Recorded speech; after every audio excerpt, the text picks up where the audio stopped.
We have relationships with so many different people in our lives. We have relationships with people that we love, people in our family, our friends, our co-workers. We even have relationships with people that we don't see as often, people like our neighbors or people that live in our community. Psychology says that relationships is one of the cornerstones to well-being in life. And without relationships, people can seriously struggle both on a mental health level and even on a physical level. So what exactly is the psychology of relationships all about? Well, on this week's episode of GetPsyched, we're going to check that out. Make sure to stay tuned. The first question we've got to ask here is, what exactly do I mean by relationships? Like I said, there's so many different kinds of relationships. Well, basically, relationships is about a connection to somebody that you either feel close to or even somebody you don't necessarily feel all that close to. Establishing a closer bond relationship is one of the cornerstones to well-being in our lives on a psychological level. We need relationships in order to function. So when we're thinking about what exactly is a relationship, I'm thinking about, that kind of close-knit relationship, someone like a spouse, someone like a mother or father, a brother or sister. There has been literature and arguments that relationships can be established with people that don't even know that they're in a relationship. I'm thinking of like celebrities and people on TV. But these are not strong, established relationships that really give us well-being. We're looking at those really strong, connected relationships. Why exactly then do we need relationships? Well, we need relationships on a number of different levels. We need relationships in order to feel a sense of well-being. We need relationships in order to feel connected, to feel that we're responsible and love somebody. We need relationships in order for us to feel stable in our lives. And we can see the importance of relationships in our life, psychologically speaking, when you look at the fact that things like solitary confinement or even isolation can be seen as a form of punishment in prison systems, and even historically has been seen as a form of torture. And we're going to look into some of these examples in a little bit, but they really do shine a light on just how important relationships are. There are huge psychological and biological benefits to actually being in a relationship and connecting with someone. And I said I was going to use some examples there about this, and I talked a little bit about solitary confinement. I even talked a little bit about torture. You can see some of these things in the human population. You can also see these kind of things in the animal population. Now, I'm sure we've all seen different kind of videos online, on Facebook even perhaps, about the kind of way in which some animals are treated that are experiencing solitary confinement and do not have those kind of relationships in order to experience well-being. I was actually watching a documentary on Netflix recently called Blackfish, and it's all about SeaWorld. It's all about how these orca whales are treated, how they were captured, and how they're basically trained to do all these tricks and entertain crowds. It was harrowing. And so much of that has got to do with their lack of relationship, their lack of close bond. They're put in these pods with orca whales that they don't even know. Some orcas, some enormous orcas, are actually left in solitary confinement for extended periods of times, and scientists have actually argued that as a result they experienced elements of psychosis and have experienced violent behaviour. Now in the wild, orca whales have never been reported as being violent. There's never been a human death or injury consciously associated to an orca attack. These things have happened in SeaWorld though. So I think we can start to grasp that, a relationship, establishing a close relationship, is really one of those cornerstones to well-being, both in the human population and in the animal population. Now, we can't really talk about the psychology of relationships without talking about attachment theory. Now, this is a topic I have looked at on GetPsyched before.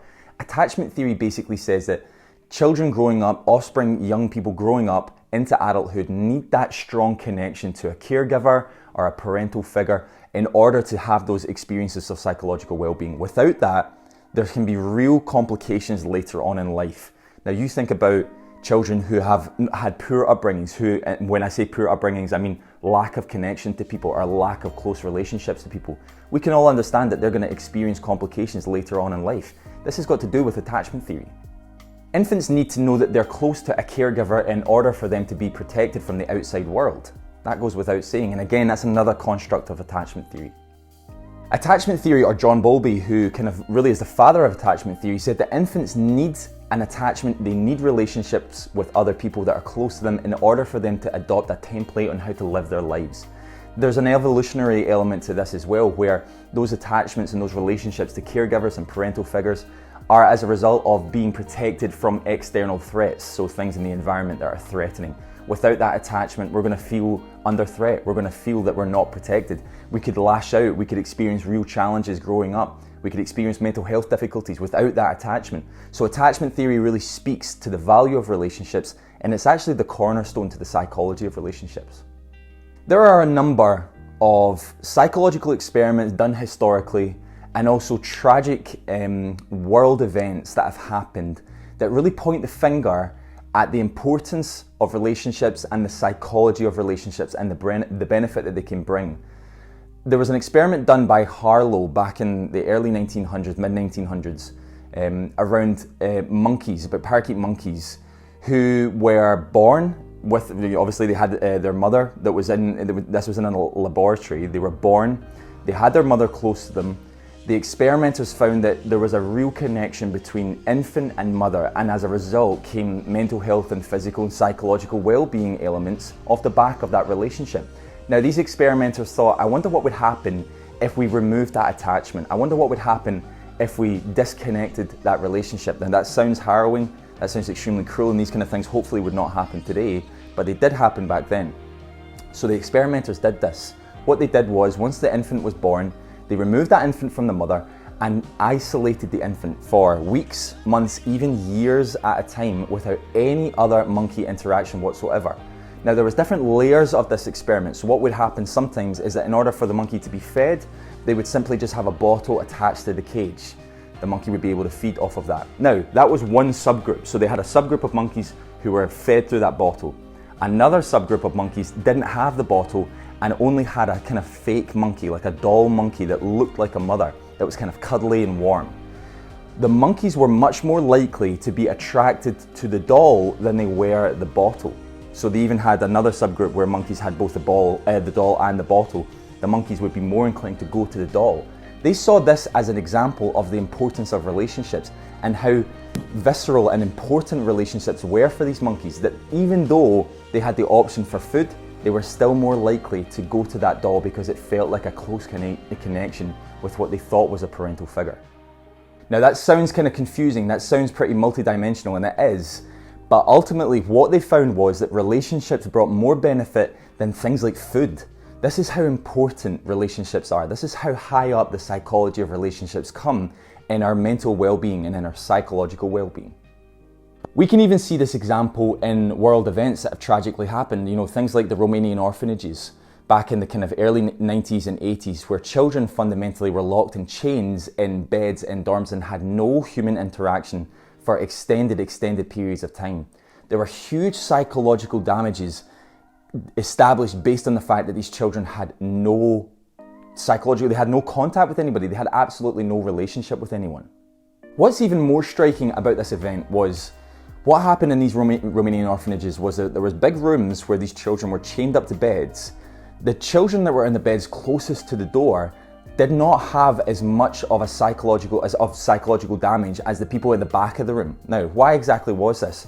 Well, researchers established that actually this was because they could hear footsteps passing through the door. They could see the change of light as bodies passed through the door. That was enough for them to have a tiny piece of a relationship with someone else for them to gain some kind of psychological benefit from that. By no means did that cure anybody, but that shows you that the people in the back did not experience that. They didn't hear those footsteps. They didn't see those changes of lights. They had a much worse experience. Their psychological ramifications were much worse compared to the people closest to the door. So again, we can start to see just how important any kind of relationship with someone else is. Okay guys, thanks so much for watching this week's episode of GetPsyched. This week we've been taking a little bit of a look at the psychology of relationships. We've looked at the importance of relationships and the mental health benefits that relationships can bring, and the psychological distress that can result when we don't have those relationships in our life.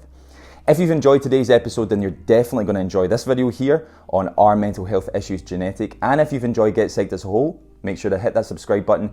You can hit that little bell next to the subscribe button and you'll get weekly reminders every time I upload. Thanks so much for watching guys, and hopefully catch you next week.